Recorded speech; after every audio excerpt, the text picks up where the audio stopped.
Okay, so we have the Korg MicroArranger turned on here, and we are going to load our previous recordings. So we're going to go back up here to the mode section, and we're going to push the B sequence button again, and then we're going to load the song,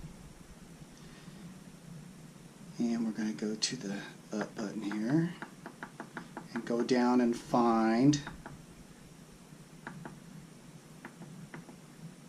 There it is right there. So push the button next to your name and then say load, which is also your F2 button, and say enter, yes. And there's our recording. Now I'm going to show you, we're going to, first let's just play a little piece of it again.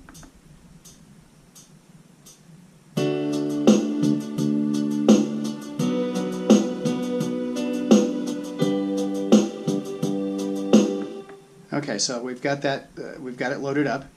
We're going to go to the record section here, or the record button, and press record. And then we're going to go to chord step mode here, and this is our step recording mode. And push the corresponding button on the side here, and it's going to bring that up.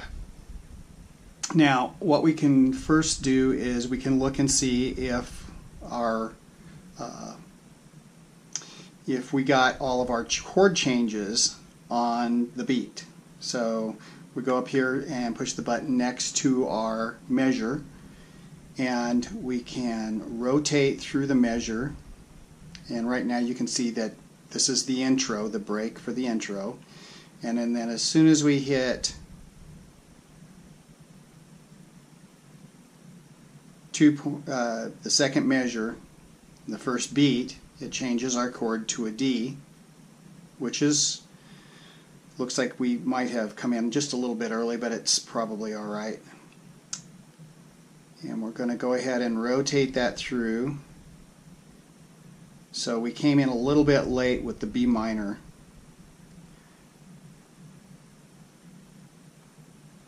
So here's the D, and then you can see we're on 3.1, we're still on a D, and then on 3.107 is, or 007 is where we hit the B minor. So we can make corrections, and this is a really small error, and probably if you're listening to the music, it's going to be really hard to hear that I came in a little bit late there, but you can fix those. So what you would do is roll back to the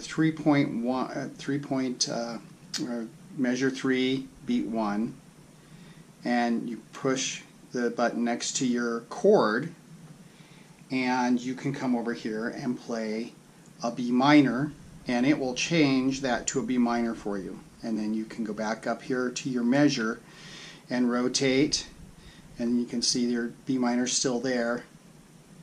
And then you can rotate through, and we came in a little bit early on the G. And again, was a really small error, timing error, and you're probably not going to be able to hear it, but that should still be a B minor right there. Now, if you're coming in at the end of a measure like this, you can go back here and you can fix this. You can change that to a B minor, but when you roll this to the next measure, it's going to have changed that next measure to that chord, so you're going to have to change that measure back to your G. That's what our next chord was. So those are things that's a way you can go in and you can correct your timing errors. There are some other things that you can do. We save that recording. So that corrected that.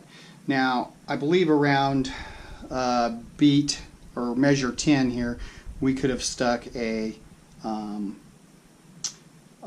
drum fill in here, and I'm going to show you how we can do that so that you don't have to try and jump around and hit all these buttons while you're recording your initial recording. You can go back and insert those later. So here I'm gonna play this for just a second here. And we're going to see if I'm right, if about measure 10 is where we could put that break in there. can see right here it's changing the measures.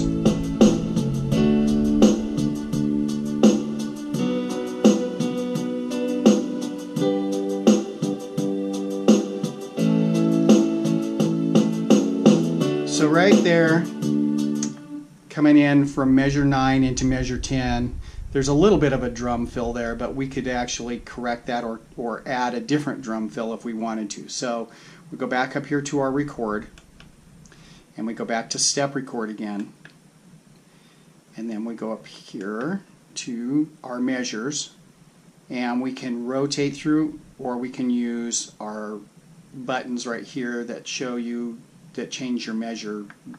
So I'm going to change it up here to measure 8, 9, and then I'm going to rotate through to beat 2. So now you can see we're at measure 9, beat 2, and I'm going to put a drum fill in here. So over here where it says variation, I'm going to press this button, and then I'm just going to go over here and rotate this slowly, and you can see there's a fill. That's a drum fill right there, fill 1 and fill 2. Those are usually your only two choices, fill 1 or fill 2. And I usually like for the lesser of the two drum fills, so I usually go for fill 1. So we go back to our measure, and we want that fill to rotate. We want it to go through to the beginning of measure 10. So we're going to change our measure to 10, beat 1, and we're going to go back over here to our, where we put our fill in, and we're going to change that back to variation 1, which is what we were using. So now we're going to record this, and you can always tell it does a little thing here and flashes and shows you that it's doing that it recorded. And let's play through and see what we got here.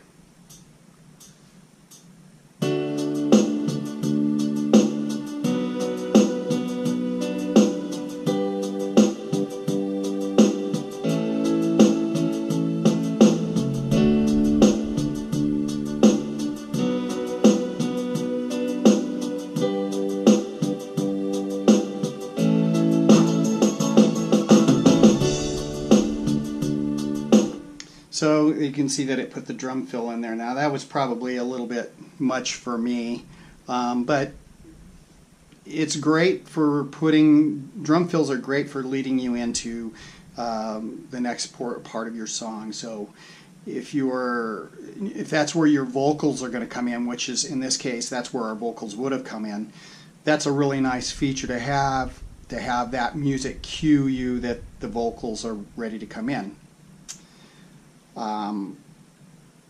So that's for this video, I think is probably good. That gave you a couple of ideas of how you can modify your recording. And please like my page, or if you are enjoying these little videos on how to do things with your MicroArrangers, subscribe to my site. I'm just getting started, but hopefully I'll be able to bring some insights to how to use this little piece of equipment to create nice backing tracks for you. So we'll see you the next time.